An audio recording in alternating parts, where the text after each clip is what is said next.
Sobat Nalar, kembali lagi di channel YouTube LPM Penalaran UNM bersama saya Putri. Pada konten kali ini kita akan mengisi terkait tips dan trik melakukan publikasi ilmiah.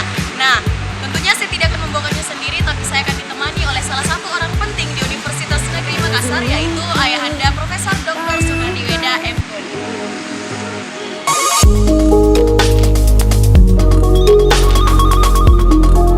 Selamat siang. Ya baik Prof, pada konten kali ini kita akan membahas terkait tips dan trik bagaimana melakukan publikasi ilmiah. Nah, pada konten kami sebelumnya kan yang Prof isi itu terkait bagaimana melakukan penelitian bermanfaat. Nah, dikupas juga bahwa penelitian itu perlu dilakukan publikasi. Nah, kali ini kami akan meminta terkait tips triknya Prof dalam melakukan publikasi. Nah, barangkali untuk pertanyaan pertama Prof, Baik, silakan. banyak nih yang belum tahu membedakan bagaimana itu artikel dan bagaimana itu jurnal. Barangkali Prof ada penjelasan apa itu artikel dan apa itu jurnal. Baik. Jadi terkait dengan publikasi ini ada ada jurnal, kemudian juga ada artikel. Nah, artikel itu boleh kita katakan sebagai ringkasan dari hasil penelitian itu atau laporan penelitian itu. Sementara jurnal itu adalah tempat artikel itu tadi untuk dipublikasi, untuk dipublish ya. Apakah itu di jurnal internasional atau dia di jurnal nasional. Apakah dia bereputasi, jurnal internasional bereputasi atau jurnal nasional bereputasi. Jadi dia.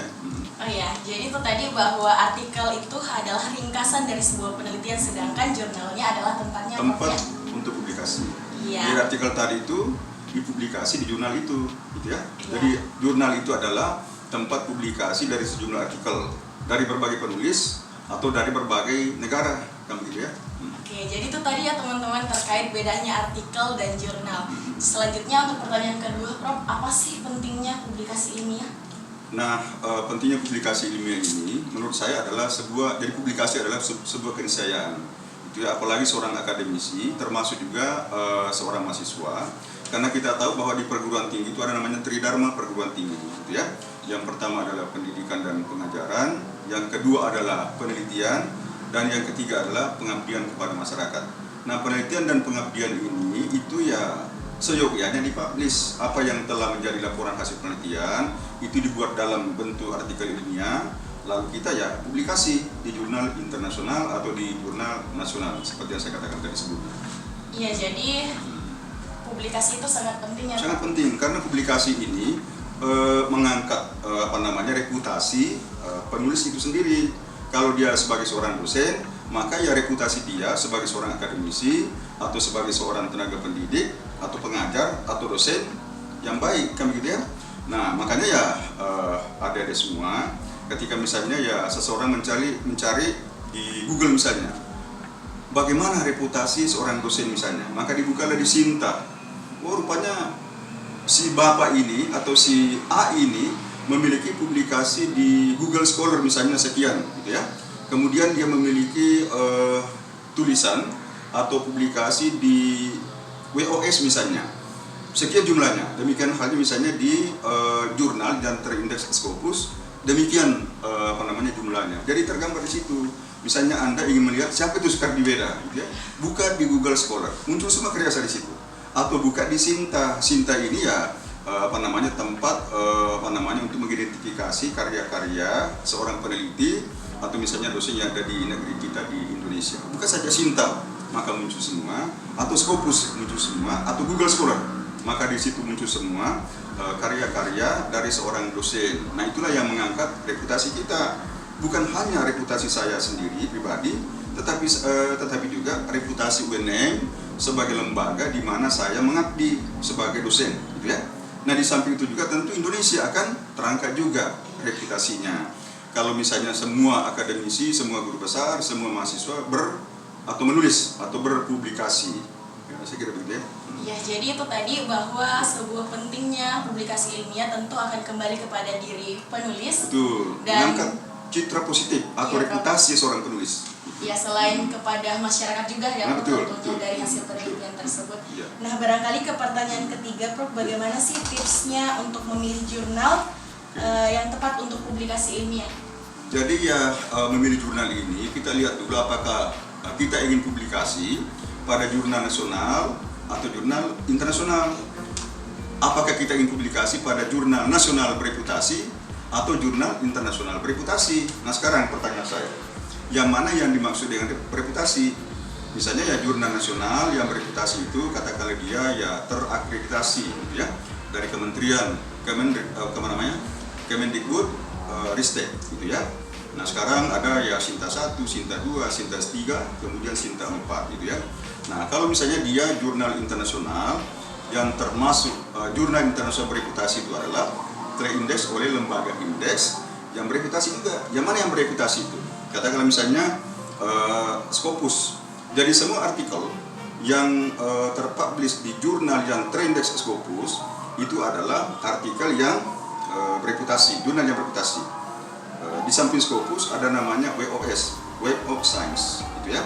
Nah di samping itu juga banyak lembaga-lembaga yang lain atau lembaga indeks yang lain, misalnya ada EBSCOhost, ada DOAJ, gitu ya. Kemudian ada macam-macam, ya. Ada banyak. Oleh karena itu, tetap yang paling menentukan itu bereputasinya sebuah jurnal adalah dia terindeks di Scopus atau WOS, Web of Science. Tapi kita lihat lagi sejauh mana dia punya SJR, gitu ya. Ada namanya Simago Journal Rank, gitu ya. Ada SJR namanya, gitu ya. Nah untuk melihat itu buka di SJR Rank, ya Rank. Buka di situ kalau ingin melihat apakah jurnal ini bereputasi atau tidak. Kalau dia tidak ada di situ berarti dia tidak bereputasi. Bisa diklaim sebagai jurnal predator atau abal-abal.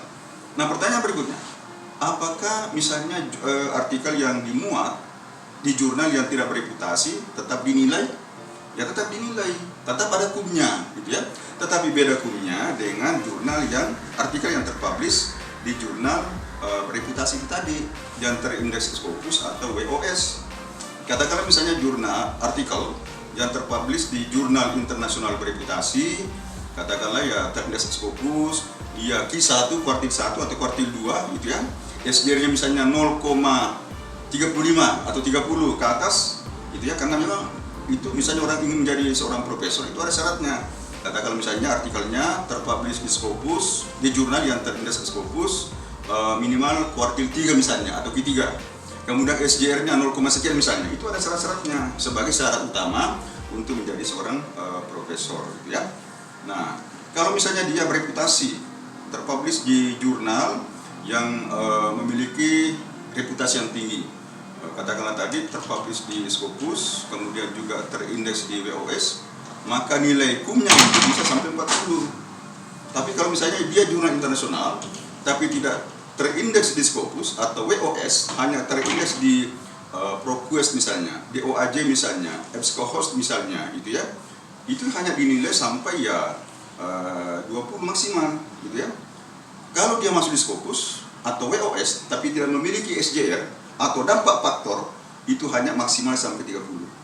Bagaimana kalau dia predator atau dia abal-abal? Tetap ada nilainya, tetap dinilai. Jadi jangan mengatakan, wah saya rugi, itu tetap dinilai. Tetapi untuk menjadi syarat pengusulan jabatan ke guru besar itu tidak bisa ya. Jadi begitu, tetap ada nilainya. Ya, jadi pada intinya ketika ingin mempublish artikel kita, perhatikan reputasi dari jurnal tersebut. Betul. Jadi misalnya begini, syarat kedua kalau kita ingin melihat bahwa jurnal ini bereputasi atau tidak, lihat penerbitnya. Katakan misalnya Elsevier gitu ya, Taylor gitu ya. Kemudian juga Sage Publication seperti itu ya, atau ya jurnal penerbit yang lain gitu ya. Nah di samping itu juga lihat volume dari jurnal itu. Kalau misalnya dia katakan volume 40, volume 40, apa artinya? Berarti jurnal ini sudah 40 tahun. Karena idealnya volume itu setiap tahun satu volume. Kemudian kalau dalam satu tahun itu ada 4 isunya atau 3 isunya, misalnya Januari, April, gitu. Kemudian ya Oktober misalnya, berarti 3 isunya, itu satu volume. Tapi ada juga penerbit nakal. Dia katakan volume 1 Januari, volume 2 Februari, volume 3 Maret. Itu sebenarnya idealnya tidak seperti itu. Idealnya satu volume itu 1 tahun. Ada 4 isu atau ada 3 isu di dalamnya. Begitu. Jadi lihat juga di situ. Lihat. Oh, jurnal ini sudah 60 volumenya. Ini menunjukkan bahwa ini sangat bereputasi. Kenapa sangat bereputasi? Karena dia sudah 60 tahun Mungkin anak saya belum lahir, gitu ya, 60 tahun. Iya, Prof. Tapi ada juga yang seperti tadi, ada penerbit nakal setiap tahun setiap bulan volume 1. Nah, ini tidak bereputasi yang seperti ini, gitu ya. Iya, Prof. Nah, itu salah satu ukuran itu. Nah, yang bereputasi juga, yang sangat-sangat bereputasi, gitu ya. Lihat juga di dalamnya itu kadang-kadang hanya 3 artikel, kadang-kadang hanya 4 artikel, dan satu artikel sampai 40 halaman. Beda dengan yang jurnal yang sedang-sedang itu tadi. Jadi kalau yang sangat-sangat bereputasi dibatasi artikelnya, dan kadang-kadang penelitiannya itu sampai 3 tahun, 4 tahun. Itu luar biasa itu ya. Iya. Luar biasa. Jadi begitu untuk melihat itu semua. Jadi ada banyak faktor, indikator untuk melihat bahwa jurnal ini bereputasi atau tidak, ya. Nah, makanya kalau saya misalnya mencari jurnal, nah, misalnya di Google atau Google Scholar, ketik key terms-nya atau keywords-nya, maka muncullah semua nama-nama jurnal itu. Nanti setelah itu dilihat dia volume berapa, gitu ya. Kalau dia bilang volume 50, berarti 50 tahun ini. Tapi untuk menunjukkan bahwa betul dia 50 tahun, lihat tahun kapan terbitnya, mulai lihat di situ. Oh, iya, Prof. Karena ada nakal tadi itu. Iya, betul. Jadi seolah-olah kita orang yang tidak mengerti, oh ini sudah 40 tahun, padahal dia baru 4 tahun, karena setiap bulan satu volume. Jadi sekali lagi dalam 1 tahun itu 1 volume. Tapi misalnya volume 1 isu Januari atau isu 1 misalnya ya, volume 1 isu 2 kan begitu, atau nomor 2 begitu ya. Iya. Jadi ada langkah-langkah untuk melihat itu. Iya, Nah, jadi- setelah tadi mengidentifikasi bahwa ini jurnal-jurnal yang saya inginkan, lihat, wah ini bereputasi, ini tidak. Saya mau yang bereputasi. Tapi kadang-kadang yang bereputasi ada yang dibayar langsung, ada yang namanya open access, ada juga tidak open access, tidak dibayar. Iya. Tapi ya bukan berarti dia tidak berbayar. Kenapa? Karena kalau dia terpublish ya, hanya abstraknya doang yang terpublish, artikel utuhnya tidak. Iya, iya. Kalau kita ingin akses yang utuh, harus bayar. Jadi prinsipnya dibayar semua. Gitu, silakan. Iya. Itu tadi ya untuk terkait bagaimana kita Memilih jurnal yang bereputasi dan yang tidak ya. Nah, kalau yang tidak bereputasi itu ada namanya dulu jurnal predator atau predatory journals yang ditulis oleh Jeffrey Beall. Ada semua di situ daftarnya. Oke, Prof, kita masuk pada pertanyaan keempat. Ini kan Prof sudah berpengalaman sekali dalam bidang publikasi. Ya, sebagai ada reviewer. sedikit ya. Iya, Prof. Kira-kira apa sih, Prof, yang menjadi penilaian seorang reviewer? Kan banyak nih artikel yang disubmit tapi tertolak. Oh, ya, betul. Nah, ya, kebetulan saya ada banyak pengalaman baik sebagai reviewer, editor by international journal maupun national journal ya. Jadi baik level nasional itu ada banyak itu ya. Kemudian juga di beberapa jurnal internasional, kalau tidak salah ada sampai 7 itu jurnal yang terindeks Scopus, saya sebagai reviewer dan juga sebagai editor di dalamnya ya. Nah, di samping itu yang tidak terindeks Scopus dan WOS itu banyak sekali itu. Jadi ya banyak ya itu. Jadi begini, saya sebagai penulis artikel gitu ya, bukan berarti ya tidak pernah ditolak. Iya. Ya, itu belasan kali saya ditolak, gitu ya. Belasan kali. Nah, oleh karena itu, teman-teman semua, adik-adik, bapak ibu ya, kalau misalnya submit artikel lalu di reject, ya jangan jangan menyerah, jangan pesimis, jangan kecewa. Jadikan itu sebagai motivasi, trigger untuk memperbaiki tulisan kita, karena kadang-kadang itu ada catatan-catatan. Nah, perbaiki catatan itu lalu disubmit ke jurnal yang lain. Tapi jangan pernah satu artikel dikirim ke 2 jurnal atau lebih, itu tidak boleh. Tidak boleh ada namanya multiple submission, gitu ya. Mengirim ke jurnal A, nanti ditolak, ada informasi, perbaiki baru kirim ke jurnal yang lain. Jangan bersamaan, karena itu saya sebagai reviewer ya, itu pernah mengalami itu. Ini artikel sangat bagus, ternyata saya terima. Nah, setelah dicek Turnitin similarity index-nya atau plagiarismnya, ternyata artikel itu tadi yang saya sudah terima itu terpublish dikirim juga ke jurnal yang lain, sementara juga dia diproses untuk diterima atau tidak gitu ya. Jadi jangan sekali-kali mengirim atau submit satu artikel di 2 tempat atau lebih gitu ya.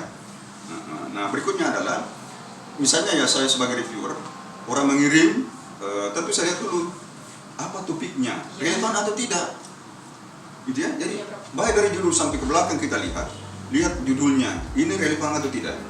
Jadi ada namanya pre-evaluation. Nah, di pre-evaluation itu kita screening dulu secara sepintas gitu ya. Oh, kemudian di metodologinya misalnya bagus gitu ya, kontennya bagus, pembahasannya bagus. Nah, kasih catatan bahwa dikirim si penulis bahwa ya setelah diadakan pre-evaluasi, maka artikel ini setelah dinilai ada catatan-catatan segala macam bahwa ini dikirim ke reviewer gitu ya. Jadi ada screening awal, evaluasi awal, dikirim ke reviewer untuk diperiksa gitu ya. Kemudian diberikan catatan-catatan apa yang perlu direvisi, dikoreksi kalau misalnya dia berterima gitu ya. Nah, bukan berarti semua artikel yang sudah diberikan catatan lalu penulis sudah memperbaiki diterima, bisa saja ditolak. Nah, begitu ya. Ya, itu tadi ya Sobat Nalar terkait bagaimana tips kita untuk submit artikel kita. Nah, untuk pertanyaan terakhir nih Prof, kan kebanyakan mahasiswa untuk mencapai gelar sarjananya melalui proses penyusunan skripsi, adanya hasil penelitian. Nah, setelah melalui proses penelitian ini Prof, dia hanya mentok di sana Prof. Jadi tidak ada lagi bentuk kelanjutan, sedangkan alangkah baiknya kita perlu melakukan publikasi ilmiah. Barangkali Prof ada pencerahan kepada mahasiswa khususnya yang sudah melakukan penelitian tapi membiarkannya saja penelitian tersebut. Jadi memang ya beberapa waktu yang lalu, ya sudah beberapa tahun yang lalu, itu sudah ada aturan dari kementerian bahwa pada saat mahasiswa akan menyelesaikan studi, baik dia S1, S2, S3, maka ya harus publikasi. Gitu ya. Makanya ya di jurusan kami dulu di FBS itu, bahwa ya sebelum masuk di ujian hasil, atau tutup misalnya, itu harus ada artikel yang siap publish. Idealnya itu terpublish, baru ujian. Tapi boleh jadi ini yang menghambat ya. Oleh karena itu ya salah satu cara yang bisa kita tempuh adalah pada saat sebelum ujian hasil itu ada artikel yang sudah jadi, yang tentu sudah diperiksa oleh pembimbing 1 dan juga pembimbing 2, artinya dari segi grammarnya kalau dia bahasa Inggris ya. Nah, karena ini kan untuk publikasi internasional misalnya, jadi grammarnya harus bagus, tata bahasanya harus bagus. Kalau dia bahasa Indonesia, grammarnya harus bagus, harus berterima gitu ya, menggunakan bahasa Indonesia yang baik. Lalu dipublikasi. Nah, kalau kita publikasi, siapa yang diuntungkan? Mahasiswa, pembimbing 1, pembimbing 2 juga. Tapi ya misalnya si A punya skripsi atau tesis atau disertasi, jangan sampai dibalik, pembimbing 1 atau pembimbing 2 jadi penulis 1 dan 2, mahasiswa 3 itu sudah benar. Nah, ini harga mati, itu tidak dibenarkan ya. Tidak dibenarkan. Jadi mahasiswa Anda sebagai mahasiswa tetap nomor 1. Saya sebagai pembimbing 1 nomor 2. Pembimbing kedua nomor, penulis ketiga. Jadi jangan dibalik-balik, karena itu hak kamu, kami hanya pembimbing. Gitu ya. Iya, jadi sebagai mahasiswa kita juga perlu melakukan publikasi. Harus, itu juga untuk meningkatkan reputasi Anda. Apalagi nanti ya, yang lanjut lagi S2, ingin menjadi dosen atau akademisi, itu harus itu. Ya. Nah, maka dari sekarang ya, belajar memang publikasi, belajar meneliti, belajar menulis, belajar publikasi. Baik, Prof. Iya, barangkali itu saja Prof untuk bincang kita hari ini. Kami ucapkan terima kasih karena Prof sudah menemani kami dalam konten kedua kami di channel YouTube LPM Penalaran UNM. Semoga Prof sehat selalu. Amin, amin. Sukses semuanya. Baik, Prof. Itulah tadi bincang-bincang kita bersama dengan Ayahanda Profesor Dr. Sunardi Wenda selaku Wakil Rektor 3 Bidang Kemahasiswaan Universitas Negeri Makassar terkait tips dan trik melakukan publikasi ilmiah. Nah, bagaimana sahabat Nalar? Apakah sahabat Nalar sudah mengetahui tips triknya? Silahkan jawab di kolom komentar. Jangan lupa like, share, dan subscribe channel YouTube LPM Penalaran UNM dan nyalakan tombol loncengnya agar teman-teman tidak ketinggalan terkait informasi yang kami sajikan. Assalamualaikum warahmatullahi wabarakatuh.